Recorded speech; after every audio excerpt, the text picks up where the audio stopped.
Hello, hi, welcome back to my channel. Welcome to the first ever reading wrap up on this channel. So for the month of September, I have read a total of 4 books. And to be honest, that is the highest amount of books that I have read in a month so far this year. So there were a couple of other months where I have also read 4 books, but that was the maximum amount of books I can read in a month. So I would say that was an accomplishment.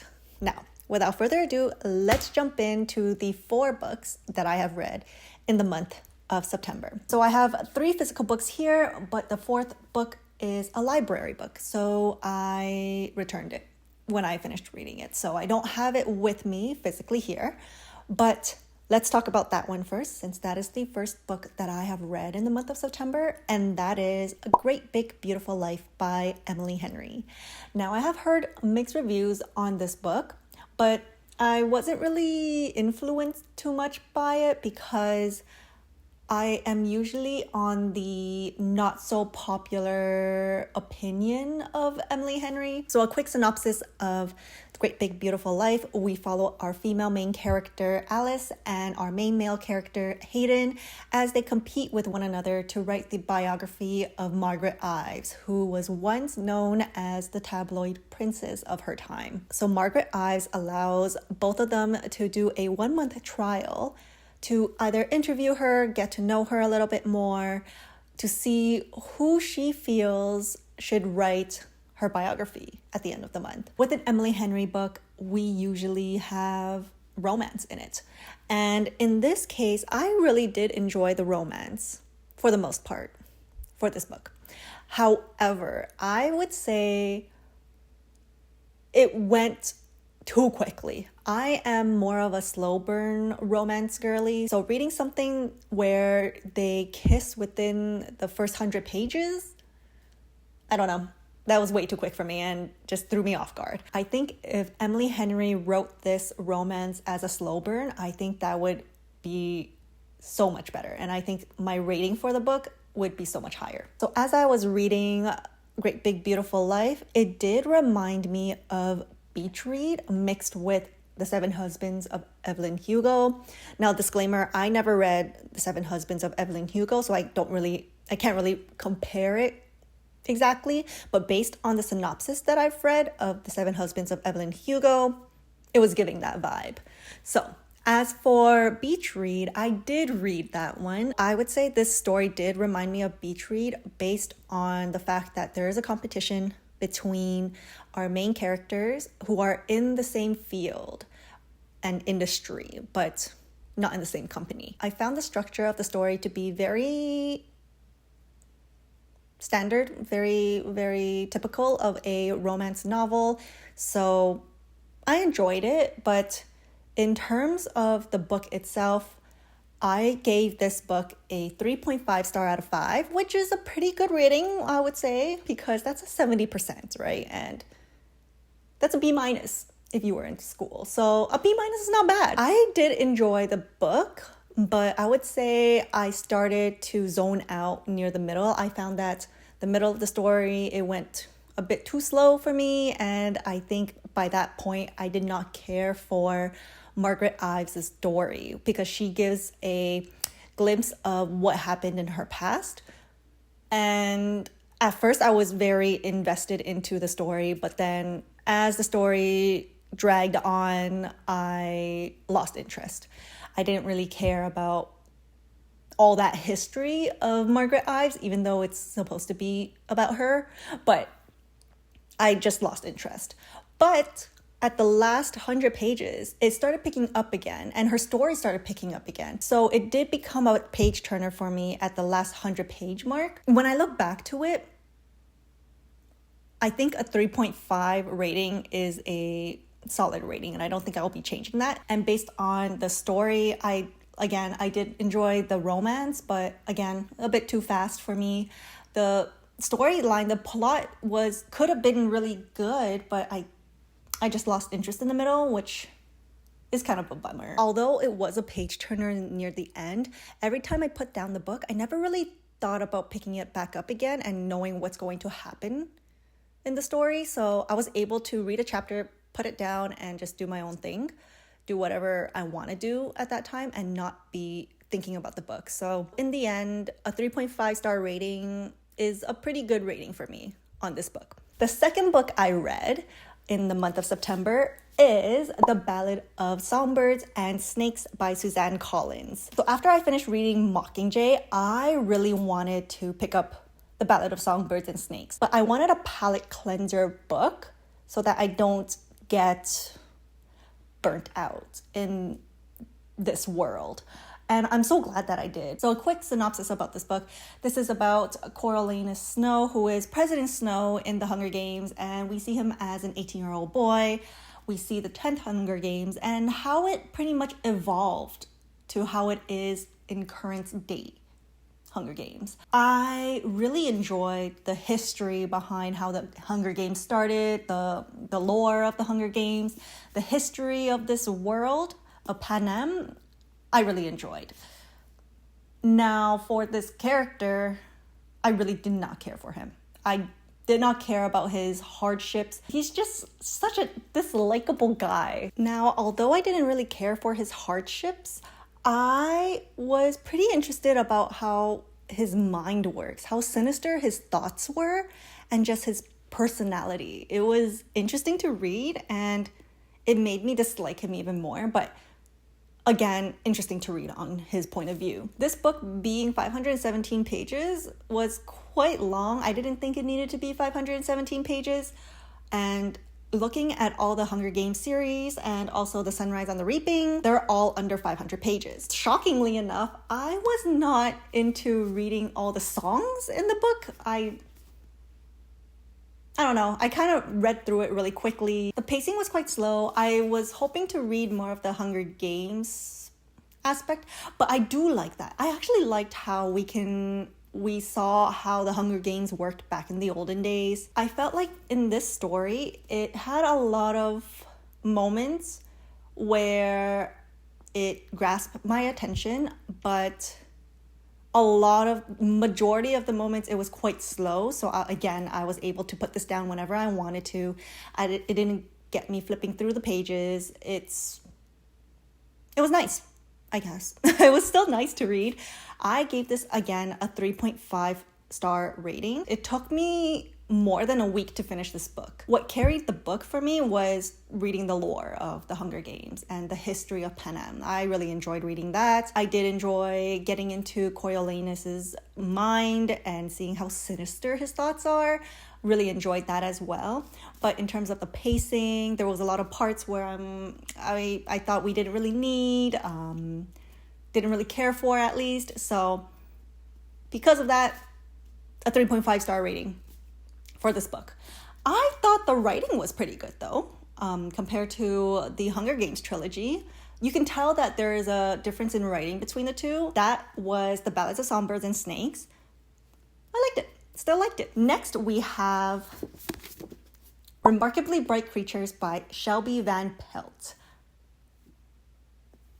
I finally got to read this. I really enjoyed this book. So, a quick synopsis of this book. We are following Tova Sullivan, who is a 70-year-old woman whose husband passed away, and she also lost her son back 30 years ago. And she works at an aquarium. And at this aquarium, we meet our octopus, another POV, Marcellus. Marcellus knows something about Tova and her son disappearance. Marcellus is trying to leave hints for Tova to kind of give her closure about her son's disappearance and before he passes as well. So we have a hint of mystery in this novel. We have such a wonderful friendship in this novel between Tova and our octopus Marcellus. Let's talk about this book. My thoughts about this book. Right from the first page, I was immediately hooked because different from other books that I have read, we are in the mind of an octopus. We are reading the POV of an octopus. So, first off, that was really good. Secondly, this is my first literary fiction.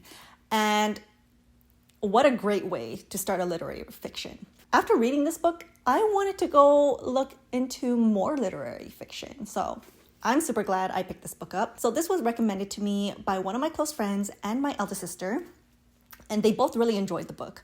So I thought I had to read this book. I heard mixed reviews about this book when I first heard of it, I think back in 2022. And that kind of, I didn't put it on my TBR. But after hearing this from my close friend and my sister, I had to pick it up. This was such a heartwarming read, and I rated this a 4-star. Something about it didn't bring it higher for me for some reason. I don't know why.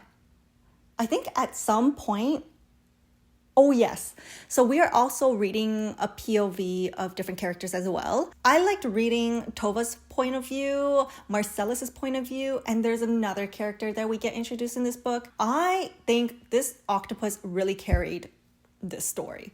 So I loved the octopus. It was so good. It was so nice to read it. And just, I loved how the author wrote the octopus's POV and in comparison to Tova's and the other side character that we see.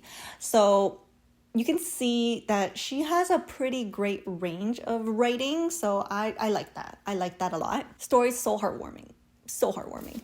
And yeah, definitely recommend. Maybe this is not a really good review. At first, when I started reading this, I was confused as to what's happening, especially with all the different characters we get introduced. And because of that kind of lost me a bit in the story. Once everyone kind of gathered in one setting, that's when I started getting invested in the book. So yes, I did mention that the first page I was hooked because of reading the POV of an octopus, but when the story started progressing, I got lost because of all the different characters.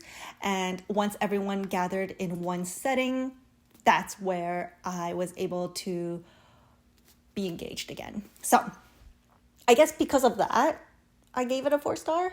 Knowing about how all these characters tied in together, this was something that I was able to guess, but I did not feel that it was supposed to be a plot twist anyway. It was just a nice, or maybe it was supposed to be a plot twist, I'm not sure. But if it was supposed to be a plot twist, this was one plot twist that I was happy that I guessed correctly. Usually I guess incorrectly, and if I did guess correctly, that would mean it's a pretty surface level kind of plot twist, because I'm horrible at guessing plot twists. So if I was able to guess a plot twist, or if it was more far-fetched than my already far-fetched plot twist, then I would not be satisfied. In this case, this quote-unquote plot twist, if it is supposed to be a plot twist, I was able to guess it, but I didn't mind that because I loved how it ended. And I loved how it turned out. Like, I loved the outcome of it. So that's that. This is Remarkably Bright Creatures. Loved it. Gave it a 4-star. Definitely recommend. Now, finally, the last book that I read, and this took me 3 days to read in total. And this book is my first 5-star and only 5-star this month, One Dark Window by Rachel Gillig. I had this book for a year and just never, I don't know why I never picked it up. It's because I was waiting for spooky season to come out, and we're nearing spooky season, and so that's why this book is here. This book, let's talk about it a little bit. Now, a quick synopsis about this book. Okay, so there's 3 things that you should know about this book. First, let's talk about the magic system in this book. The magic system in this book is Providence cards. So there are 78 total, but 12 different types of Providence cards. Some being the Dark Horse, which is a more common one, and there's only 12 of them. There is the Maiden, which grants you beauty, and I don't remember how many there are, but maybe like 6 or something like that. And then there is the Prophet, which you can see into the future. And then there is the Chalice, where it's, if you drink from the chalice, this truth serum, so it's pretty much holding truth serum, and if you drink it, you cannot lie. There are 12 different types, and with the Dark Horse being, there's 12 of them, and The first one being the Twin Elder. There's only one of that. Now, I also want to talk about the second most rarest one, which is the Nightmare. So there's only 2 of those. So you get the point. Now, to wield the magic, you need to tap the card 3 times and you're able to wield the magic. Every time you wield magic, there's a cost to wielding that magic. So for instance, if you use the Scythe card, which is a card where you can control what people do, if you're using it for too long, you start to feel immense pain, physical pain. For the Nightmare, if you wield that for too long, then you're going to hear something in your head where it just tells you your deepest, darkest fears. So it's there to pretty much scare you. So long story short, you don't want to use these cards for too long. Now let's talk about the world. So we are in the kingdom of Blunder, and it is being separated out from the rest of the world by this mist. If you stay in the mist for too long, you will become sick and come down with a fever. If you survive that fever, then you have magic. And this is not the typical magic that the Providence cards give. This is kind of dark magic or old magic or illegal magic technically. And these people are called the infected. So if you are one of the infected and you get caught by the king and their people, so the physicians and the detriers, who are pretty much like soldiers for the king.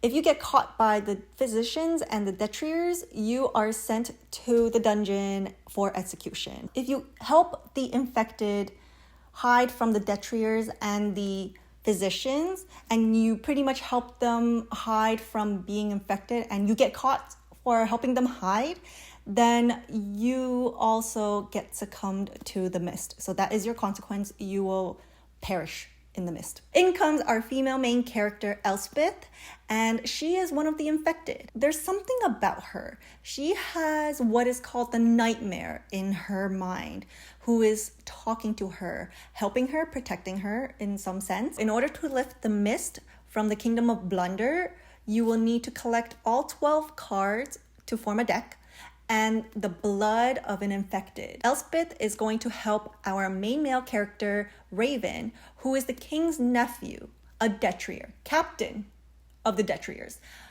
and also guilty of high treason. This is so good. I would consider this more of a fantasy romance. So the fantasy is the driving force of this book, and the romance is really a subplot in this book. And I ate it up.